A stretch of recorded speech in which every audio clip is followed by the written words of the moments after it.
Greetings, Principles of Accounting 2 students. If you're watching this, you're enrolled at Metro State University of Denver, taking an online Principles of Accounting 2 course. I wanted to give you a few minutes on day one of this course to show you how I've set it up, kind of give you an overview of Blackboard, and then also I will give you an overview of the homework manager, which this semester we're using Pearson's My Accounting Lab. Let's start with the Blackboard setup. As you see open in front of me, that's hopefully appearing on your screen, we have the Blackboard homepage. And over here I've got the fall classes, which no longer exist, and up here I have the spring classes. Now you're either enrolled in section 1 or section 2. You might be enrolled in both, but that's usually not a good idea. So if you click on this, you can go ahead and eventually you'll see the Blackboard homepage. Now you should all see something similar to this. You won't see exactly what I see because I get the instructor view. If I go up here and turn off edit mode, this should be a little bit closer to what you see. But still not exact, so there might be some slight variation. You'll notice here we have announcements, and this is where your announcements usually end up getting posted. You can see them all by going down here onto the left as well. Your tasks right now, no tasks due. I'm not sure if these pages actually work. I rarely use the home page. Looks like, it looks like here we have all the announcements. Well, apparently I posted a test for you already. Check that out. Here's your upcoming assignments. And let's see, you got some content in here. I got some exams built out. I've got different things that are, well, that's kind of neat. I wouldn't actually use this window at all. It looks just confusing and ugly, but this is all the new stuff that I post. It looks like it comes right up there. And as you can see, the last thing I did before putting this class live was post your Excel assignments. If I post something new throughout the semester, it looks like it would just pop up here. Very nice. Your messages would go there. I don't know how to populate that. And then here's your to-do items and list, and it looks like there's nothing due today, nothing due tomorrow. I'm not sure if this is working or not. Let's see. You know what? Mine won't have anything because I did it already. So that's your home page. If you look over here on the left, these are your different menu items to use for the course. Your syllabus and course info, this is where the magic happens. I already posted, your syllabus. If you click on this, you will get something that theoretically looks like this, and this is your course syllabus. Just like any other syllabus, Word document may change from time to time, but typically never changes. First thing I have up here in big red is that you really should think about, if you're taking an online Principles 2 class, making this a 20-hour-a-week endeavor. Now, how did I get that number? Am I cruel? Is there some sort of crazy homework? Well, no, it's, when you're taking a normal college university class, especially one that's considered relatively difficult, your accounting classes are considered your hard classes. There's hard classes at the university, there's easy classes. Anything with math, accounting, chemistry will be hard, double that if it was a chemistry class. So typically if you were in an online, or not online, a live course with a real instructor, not a fake instructor, I'm just a computer. If you were, if you, sorry, if you were taking a live class, you'd be sitting there in front of me for 3 hours a week.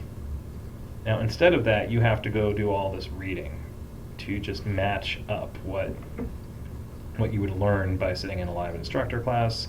It's very effective. You can do it double that amount of time. The doing takes twice as long as the listening.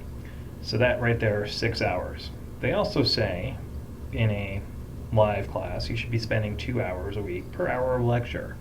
That means on a live class you should have 6 hours just of homework and stuff. That gives you 12 hours minimum. And where does the other 8 come from? Well, the 8 comes from the fact that this is a really difficult class. That 2 hours per hour in class is the minimum. Just what I've seen, budget 20. If you spend less than that, great. You'll also notice they've given you a lot of resources, more than you could possibly use. We'll get to that later. Office hours. I pretty much live on campus, so if you show up on a random day, I'm going to try to not come in on weekends anymore, but no, I'm usually here Mondays and Wednesdays. I'll only check email for this class on Tuesdays and Thursdays. So if you send me something on Friday, you're not going to hear back from me on Tuesday. This is important with the homeworks. I tend to get a lot of emails Sunday night at midnight going, oh my God, I can't do this. And I won't even look at it till Tuesday. Not to worry, if there's a big problem, we can take care of it. But if you just have a basic question, you want to be early in the week on these. All right, catalog description. This is all great stuff that you can use for transfer students. I also have little hyperlinks in here that go to different spots. Here's your course content. You got Blackboard, my accounting lab, which we'll get to. We'll get to the testing center in a bit. Here's your book. Now, I get a lot of questions about the ISBNs. This is the ISBN I have on the hard copy book that's in front of me. Hey, you know what? If I do, I remember this. This right here. That's the book that's in front of me, and I think there's a way. Okay, cool, I can clear that. There's about 20 other ISBNs that will work perfectly fine. Some of them are sold by the bookstore. If you get something at the campus bookstore, you have the right book. Doesn't matter what the ISBN is. We have a double book that covers your principles 1 and 2 all together, different ISBN. We have hard covers. We have soft covers. We have a loose leaf book out there. There's all kinds of things. What's important is this, Horngren, Financial and Managerial Accounting, the managerial chapters. If you get the financial chapters, you're going to be very confused because that's Principles 1. The other thing you're going to want to look for is this 4th edition. There's a 10th edition out there, which is a totally different book, even though it has the same author's title, color of this cover is the same. The chapters are in a different order, and it's a little harder.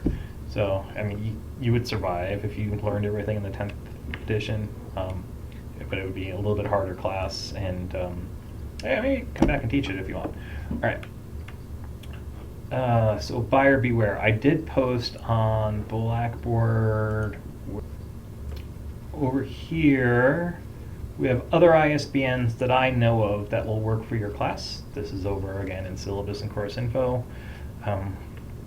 These should work. These are all, basically these are what the bookstore says they have. This is what I have sitting in my office. I don't have a complete list, so just be a little bit careful. All right, back to this. There's your book. You're going to need the homework manager. We'll get into that in a bit. That's an online web thing. Homework's on there, quizzes are on there, and something called a study plan.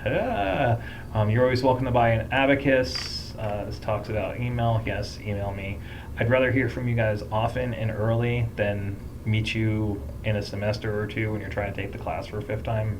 And I'm like, who are you? You were in my class? Really? Don't be that person. Come get the help when you need it. Let's see, here's some how to get in my accounting lab and all that good stuff, how to use Blackboard. Testing center is important because essentially what's going to happen is you're going to come in to campus to take these tests. We have a testing center at the Tivoli. You get an email about a week and a half before the test that says schedule it. You go and you schedule it, and then you take the test. I think I usually try to give you like an 11-day window. Works out fine. It's actually, it's a nice little center.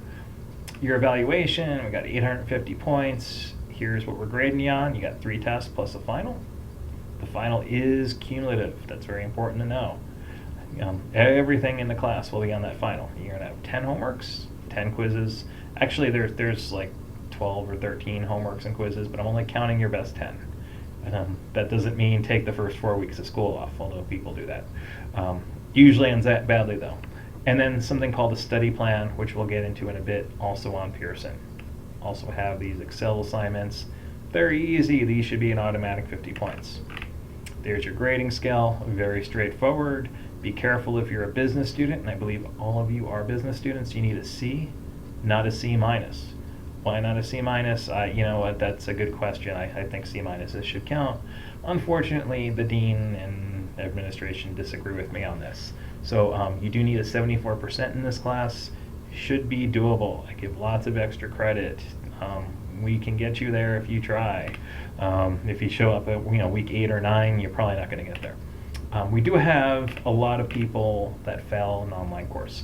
This is my typical distribution, not mine. This is everyone's distribution nationwide for an online course. about half the people get an A and half the people fail. There's very few people that don't get an A or an F. And again, that comes right down to who you are as a student, where you are in your academic career, that sort of thing. It's not usually because you're not very good at accounting. It's because you're just not very interested in reading a textbook on your own, or watching these ridiculous videos. All right, late assignments, don't bother, don't cheat, be professional in your writing. All this stuff is administrative stuff. When we get into section 2, this gets you a breakdown of your assignments. Still in the same syllabus document, but this really tells you a little bit more. Here are the chapters. Each week we're covering a chapter for the most part. So you want 16 read by today. Hey, first day of class. But no, you want this definitely read this week. 17 due next week. What you want to do is you want to have the reading done early so that you can hit the problems by midweek and do the quizzes by late week. You want to be ahead of my schedule because snags happen, right? Life happens. Life gets in our way. And if you wait till the last second, it's not going to work out. All right, homework schedule. Again, reading's due on the 20th. Your first chapter homework is due on the 25th, which is that like Saturday or something? Let's take a look. Yeah, Sunday.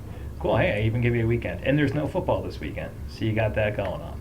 Broncos are eliminated. Nothing to do. And we got the Pearson study plans. Again, here are your dates on these. If you notice here, these are all Pearson homeworks, Pearson study plans, and we'll get into that in a bit. Same thing. Pretty much the routine is you got something due on Wednesdays and Sundays every week for the rest of your life. And they're your quizzes. Now, I threw a wrinkle into this class. I don't usually give quizzes, but we really want to encourage people to use this study plan. So I threw all these quizzes out there, 1, 2, 3, 4, 5, 6, 7, 8, 9, 12 quizzes or so. That sounds right. You can't start the quizzes until the study plan's done. Now, we'll get into that later when we're actually going through the study plan. It's easier said than done. You also need the homework to be done at least 50%. So this turns out to be a very key line in the syllabus. I'm going to get a lot of emails, probably about the 6th or 7th week of school when somebody logs into the quiz for the first time, and they're going to say something to the effect of, "Hey Joe, I can't get into the study plan, and I can't get into the quiz, and I didn't do the study plan or homework. Why is that?" Well, you have to do the homework in the study plan. That's just how I set up the course. Very important. All right, exams, again, you got 3 plus a final. Final's worth 200 points, and it's cumulative. Don't be that person at the end of every semester that says, "I didn't know the final was cumulative." That sucks. That's bad life. Been there as a student, though, many times, so I definitely feel your pain. Here are your 5 Excel assignments. We got more of them late, a few of them early. I'll get into more on how to do the Excel later on in the semester. I've got the templates all set up. You can probably do most of them now if you wanted to, or not. Now, I threw all this other junk out there for you. Again, you can get very lonely as an online teacher. You get very lonely as an online student. I've had online classes. They're terrible. Oh, my God. But I do well in them. And I've also taught online, and I don't know which one's lonelier. So I throw a lot of information out there for you that's redundant. Okay? Now, a couple things. One, I posted some videos by this guy named Tony Bell. No, he's not an exercise guru. He's actually a professor.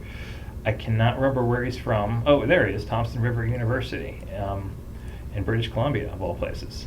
That does not mean he's British or Colombian. He's from British Columbia. He does a really good job of going through this information. He's very clear. He talks a lot more slowly than I do. He's an expert in the field. Great thing. So you have these optional videos out there that correspond to each chapter. And I have a schedule on Blackboard that tells you when to watch what video. They're also closed caption for the hearing impaired. A lot of people, and I had this pushback as a student, wanted to know, why don't we have more video out there? Why aren't we more multimedia? And the answer is the Americans with Disabilities Act. We have to put so much production time into a class. It takes more than 16 weeks to do a 16-week class, and then we move on and teach a different class. And so we're falling behind as an institution.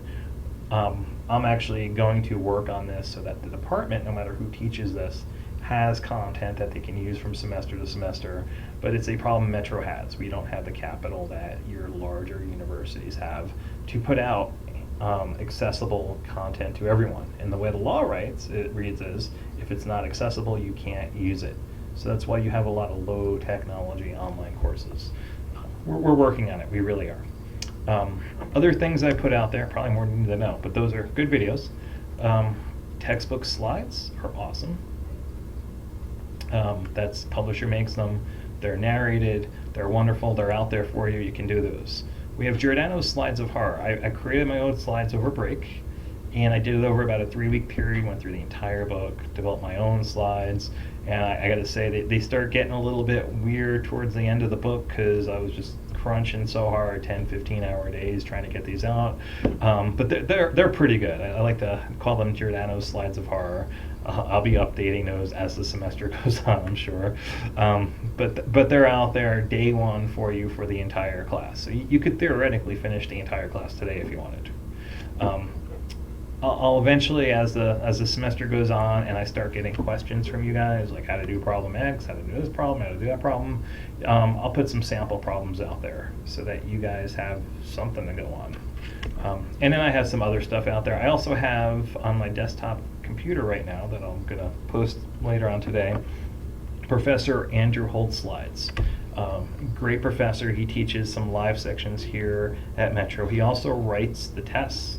So good slides to look at, and he gave me his entire semester slides that I can post out there for you guys. So you guys have, now, do you want to do all of these? No, but you definitely want to do 1 or 2 of these types of tools. They'll just help. And really pick the one that works best for you and let us know which one works best for you so that we can get more of that type of content out there for you. Very important. All right.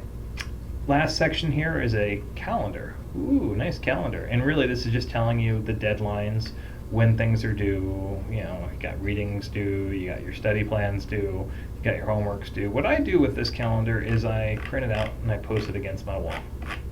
And that's the end of that syllabus. But this isn't about the syllabus. We're covering Blackboard. So let's go here. All right, so here we got your home page, your syllabus, your calendar. This is the Blackboard calendar. I'd be very cautious of believing in it because it has a lot of junk out there. It's a very manual process to upload it. So be a little cautious with the calendar, but it's another tool for you. Okay, now here we have something called Pearson content, and this is very redundant. We have the Pearson main folder, the study plan, the homeworks, and the quizzes. If you click on the Pearson main folder, it's going to give you all these links. Now this is where I'm at a slight disadvantage because I have the instructor view. So when I click on this, it's going to go someplace. When you click on it, it's going to go someplace else. This is your course home for Pearson. This is going to be all your assignments. And then these here are more or less shortcuts. If you just want to go to a study plan, you can go there, or you can go through Pearson's assignments. If you want to go through, let's see, what does this do? Yeah, this will take you right to a study plan. We'll get there in a minute. Here's your other assignments. We've got your examinations, and all these are our placeholders that says, hey, guess what? You have an exam this day. What you'll really get is something from the testing center. Here are your Excel assignments. These are all out there, and these are ready for you to take.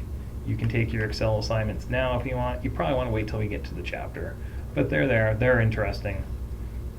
And what you do with these, I think when you click on them, what happens? Okay, here it is. And hopefully, why don't I see what, oh, there it is. There's your Excel document. Boy, that's hidden in there nicely. Which will pop up, and eventually you can open it or save it. I would save it if I were you.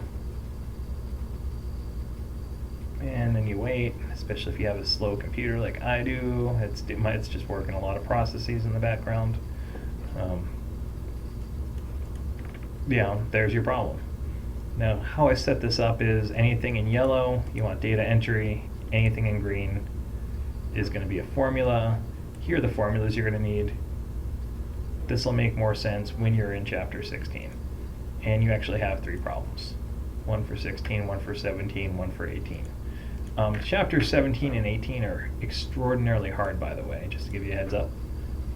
Most people that fail this class fail it within the first 3 weeks. But you guys aren't going to do that because you're watching the videos, you're starting early, you're doing the right things. Extra credit assignments, we have one already so far out there. It's a math test, 10 questions just to see where you guys are. It's worth 10 extra credit points. I try to put a lot of extra credit out here, so there's a lot of ways to get points, right? Maybe you don't like doing the study plans, but you're really good at extra credit. You're probably going to be okay. You might even come out with an A. It all works out. Let's see. Down here we have a heading called Lectures, Videos, Notes, etc. So here I've got the PowerPoint slides. There's ones from the textbook. There's my slides. Holt's slides will be here shortly. And then down here we're going to have videos. I said down here we're going to have videos. It'll come. Or it might not come. I may have to pause the video. Hold on a sec. Okay, here's our videos. Now videos, just to be clear, are optional. Right? Very optional, especially early on. Here's Tony Bell's. They're captioned, they're on YouTube, they're pretty good. And then here are my videos. Right now, this is going to be the only video out there, at least till tomorrow. I mean, these things take 10 hours to process. So we're going to have those going for you, but these are complete when you go out here. Let's go to Tony Bell's. There's his table of contents. This is cool. Is it going to let me open it? It's going to let me open it. Yes. This kind of tells me here's your chapters and here's what videos that you want to watch for those chapters. The guy's great, way better than me. He's a master. And then when you go here to his playlist, it's going to take you directly to his YouTube page. And you can just play along. If you have to take Principles 1 again, he also has some Principles 1 videos. So he's got that going for him. Down here is just some administrative stuff, right? If I put announcements out there, you can find them here. There's one about a career event in business. If you guys are business students, you want to get internships now. This is basically telling you that, hey, I posted an extra credit assignment, and hopefully you guys are probably getting bombarded with emails every time I change something in here too, which I do not know how to turn off. And then here's some information that I wrote a week or two ago about welcome. Here's what you want to do. Little course overview. It's a nice, concise way of doing this video, probably. All right, and then what else do we have? We have send email if you want to email me. This is the best way to get a hold of me. You can also email other students and things like that. Go crazy with that. Discussion boards, I don't know if anything's out there yet. If you want to create a discussion to talk amongst yourself, please do. I may even go out there and answer. The problem is nobody tends to use this, and then I forget it exists. But if people are using it a lot, then I won't forget, and I'll learn to check it. But I don't get any kind of notice that says someone posted a discussion. And then I played around with putting you guys in groups to study, but we'll see how that works. Right now there's nothing in there. Let's see, and this will give you your grades. This is fun because what I see is nothing when I go into my grades because I'm not a student. So I don't know what your grade book looks like. I know what my grade book looks like, and it's pretty cool, but you get a totally different view. So people ask me about what's posting on their grades, and I'm like, I don't know what you see. I know what I see, which is a nice, neat spreadsheet with everyone's name in it. What you should see is a breakdown of assignments and things like that. And that's it. And I think there's some tools here and some help that's going to help you get through this. So that's Blackboard. Let's get you now into the homework manager. We got Pearson. It's